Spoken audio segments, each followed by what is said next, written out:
స్థానికులకి ఏదైతే ఉందో గతంలో నెలకొక రోజు దర్శనం చేసుకునే వీలు కల్పించారు. ఆ తర్వాత గత 5 ఏళ్ళు దాన్ని రద్దు చేశారు. దాన్ని మళ్ళీ మేము పునరుద్ధరించడం జరిగింది. ఇకపోతే ఆర్టిఫిషియల్ ఇంటెలిజెన్స్ ఏదైతే ఉందో మొట్టమొదటి బోర్డు సమావేశంలోనే మేము నిర్ణయం తీసుకోవడం జరిగింది.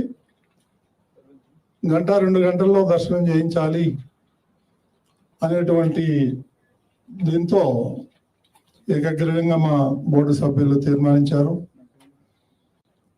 దాన్ని ఆసరాగా చేసుకొని గూగుల్ వారితోనూ TCS వాళ్ళతో కూడా మేము కాంటాక్ట్ చేశారు మన అధికారులు. వాళ్ళు 90% రెడీ అయిపోయింది. ఇంకో చిన్న సమస్యలు ఉన్నాయి దాంట్లో.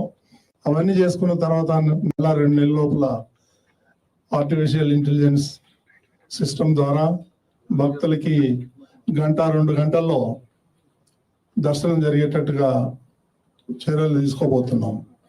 ఇది మేము చేస్తున్నటువంటి పనిలో ఇది ఒకటి కూడా ముఖ్యమైనది. ఏదైతే అన్య మతస్థులు ఎవరైతే పనిచేస్తున్నారో టీటీడీలో వాళ్ళని వేరే డిపార్ట్మెంట్కి పంపించడము, లేకపోతే వాలంటరీ రిటైర్మెంట్ స్కీమ్ కింద పంపించడం జరుగుతూ ఉంది. ఈ లోపల వాళ్ళు ఈ మత ప్రచారంలో పాల్గొంటే వాళ్ళ మీద చట్టపరమైనటువంటి డిపార్ట్మెంటల్ ఎంక్వైరీ చేసి వాళ్ళ మీద చర్యలు తీసుకోవడం జరుగుతుంది. అదేవిధంగా తిరుమలలోని గత పాలకులు సుమారు 12 మంది క్యాంటీన్లకి ఉన్నటువంటి హోటల్స్ని ఈ వైసీపీ వంది మాదకులు ఎవరైతే ఉన్నారో వాళ్ళ చెంచాలకి ఇవ్వటం, దానివల్ల ఎవరన్నా ప్రైవేట్ వ్యక్తులు పోయి భక్తులు పోయి భోజనం చేయాలంటే చేసే పరిస్థితి లేదు. అక్కడ ఒక మాఫియా లాగా తయారైంది. దాన్ని మేము బోర్డులో పెట్టి పెద్ద పెద్ద హోటల్స్కి, బ్రాండెడ్ హోటల్స్కి ఇవ్వాలి.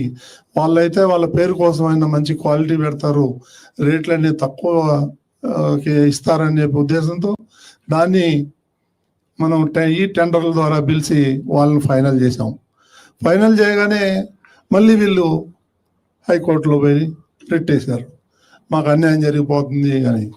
అక్కడ కూడా ఈ హోటళ్ళు అనేవాళ్ళు పెద్ద మాఫియా లాగా తయారైపోయింది తిరుమలలో. దాన్ని కూడా మేము ఫైట్ చేస్తున్నాం. తొందరగానే కొత్త క్యాంటీన్లు ప్రారంభిస్తాం.